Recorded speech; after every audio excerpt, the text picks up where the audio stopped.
Most film critics spent 2016 telling you Arrival is a beautiful masterpiece about communication and unity. They lied to you, or worse, they missed the point entirely. Denis Villeneuve didn't make a hopeful sci-fi movie about saving humanity through grammar.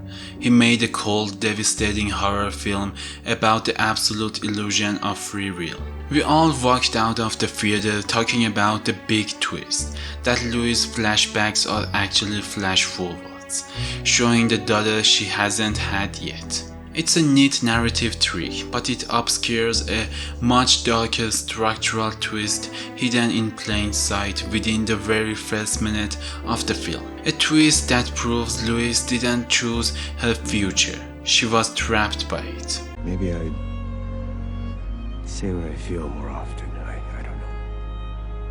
To understand how Villeneuve pulls this off, we have to look past to the giant floating stone cuttlefish in the sky and look at the linguistic mechanics. When heptapods hand over the language, they aren't just giving Louise a tool, they are rewiring her neurological circuitry. Human language is linear, cause, effect, past, present, future. It breeds the comforting delusion that choice matters.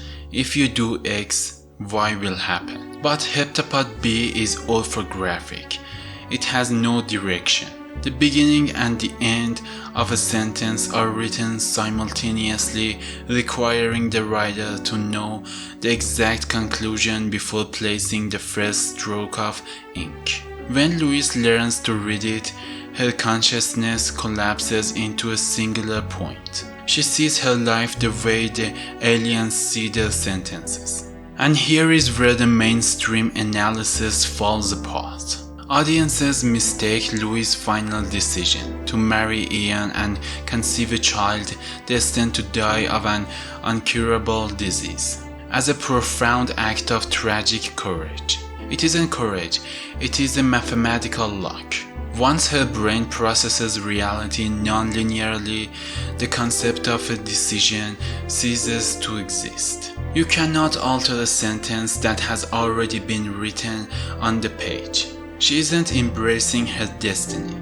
She is watching her life happen to her from a prison cell of absolute certainty. If you could see your whole life from start to finish, would you change things? This brings us to the twist you missed, buried deep within the film's structural editing. Pay attention to the opening monologue. Max Richter on the nature of daylight plays while Louise talks about beginnings and endings. We see shots of her daughter, Hannah, growing up and dying. The editing tricks us into believing this is the backstory. But look closer at the sequence where Louise confronts General Shang at the UN gala in her visions. She tells him his wife's dying words, which she only knows because Shang tells her those words in the future. Now look back at the very first scene of the movie. Louise is walking through a modernist house, looking out at a foggy lake, holding a glass of wine. This isn't a flashback, it isn't even a flash forward.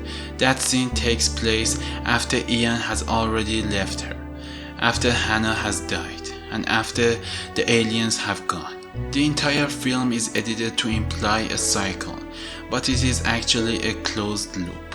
The movie's ending doesn't lead to the future, it circles directly back to the first frame. Villeneuve structures the entire film as a single heptapod logogram. The movie itself is the weapon.